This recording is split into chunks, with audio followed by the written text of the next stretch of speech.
ಎಲ್ಲರಿಗೂ ನಮಸ್ಕಾರ. ನನ್ನ ಯೂಟ್ಯೂಬ್ ಚಾನಲಿಗೆ ಸ್ವಾಗತ. ಇವತ್ತೊಂದು ಸೂಪರಾಗಿ ಎಣಬಜ್ಜಿಯನ್ನು ಮಾಡುವ. ಬದನೆಕಾಯಿ ಎಣಬಜ್ಜಿ ಅಂತ ಹೇಳೋದು ಇದಕ್ಕೆ. ಬದನೆಕಾಯಿಯನ್ನು ಸುಟ್ಟಿಡಬೇಕು, ಸುಟ್ಕೋಬೇಕು. ಅಂದರೆ ಗ್ಯಾಸಲ್ಲಿ ಅಥವಾ ಬೆಂಕಿಯಲ್ಲಿ, ಏನು ಬೆಂಕಿ ಒಟ್ಟೋದು ಅಂತ ಹೇಳ್ತಾರೆ ನಾವೆಲ್ಲ. ಅಲ್ಲಿ ಬೇಕಾದರೆ ಬಾತ್ರೂಮಲ್ಲೆಲ್ಲ ಬೆಂಕಿ ಒಡ್ತಾರಲ್ಲ, ಅದರಲ್ಲಿ ಸುಟ್ಕೋಬೋದು ಬೇಕಾದರೆ. ಈಗ ಅದನ್ನು ಸುಟ್ಟಿದ್ದನ್ನು ಚಿಕ್ಕದಾಗಿ ಹೆಚ್ಕೋಬೇಕು. ಇದಕ್ಕೆ ಜಾಸ್ತಿ ಸಾಮಗ್ರಿಗಳೇನು ಬೇಕಾಗಿಲ್ಲ. ಇಲ್ಲಿ ನಾನು ಈರುಳ್ಳಿ ತಗೊಂಡಿದ್ದೇನೆ, ಹಾಗೆ ಸ್ವಲ್ಪ ಕಾಯಿ ತುರಿ ಸಾಕು, ಒಂದು ಹಸಿಮೆಣಸು, ಹಾಗೆ ಉಪ್ಪು. ಇಮಿಡಿಯೇಟಾಗಿ ರೆಡಿ ಮಾಡಿಕೊಂಡು ತಿನ್ನೋದು ಇದನ್ನು ಊಟಕ್ಕೆ, ಅನ್ನಕ್ಕೆ ಚೆನ್ನಾಗಿರುತ್ತೆ. ಚಿಕ್ಕದಾಗಿ ಹೆಚ್ಚಿಕೋಬೇಕು.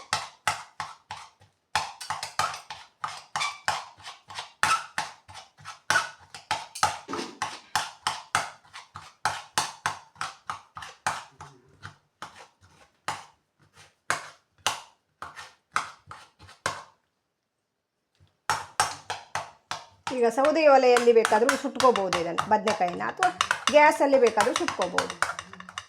ಚಿಕ್ಕದಾಗಿ ಹೆಚ್ಕೋಬೇಕು. ಇದಕ್ಕೆ ಈರುಳ್ಳಿಯನ್ನು ಮಿಕ್ಸ್ ಮಾಡ್ಕೋಬೇಕು. ನಾನು ಒಂದು ಈರುಳ್ಳಿಯನ್ನು ತಗೊಂಡಿದ್ದೇನೆ. ಹಾಗೆ ಸ್ವಲ್ಪ ಕಾಯಿ ತುರಿ ಕೂಡ ಹಾಕ್ತಾ ಇದ್ದೇನೆ. ರುಚಿಗೆ ತಕ್ಕಷ್ಟು ಉಪ್ಪು.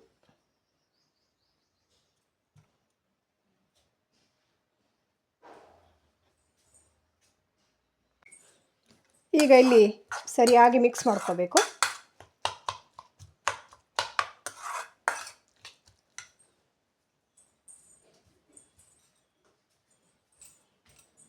ಇದಕ್ಕೆ ಮತ್ತೆ ಚಿಕ್ಕದಾಗಿ ಹಸಿಮೆಣಸನ್ನು ಹೆಚ್ಚಿ ಹಾಕಬೇಕು. ಸ್ವಲ್ಪ ಖಾರ ಕೂಡ ಇರಬೇಕು. ಇದು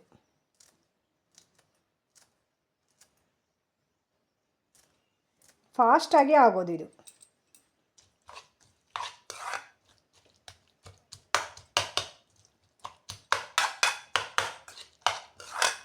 ಮತ್ತು ಇದಕ್ಕೆ ಒಗ್ಗರಣೆ ಏನೂ ಬೇಕಾಗಿಲ್ಲ. ನಾವಿದಕ್ಕೆ ಎಣಬಜ್ಜಿ ಅಂತ ಹೇಳೋದು. ಒಮ್ಮೆ ಟ್ರೈ ಮಾಡಿ ನೋಡಿ, ಸಖತ್ತಾಗಿರುತ್ತೆ.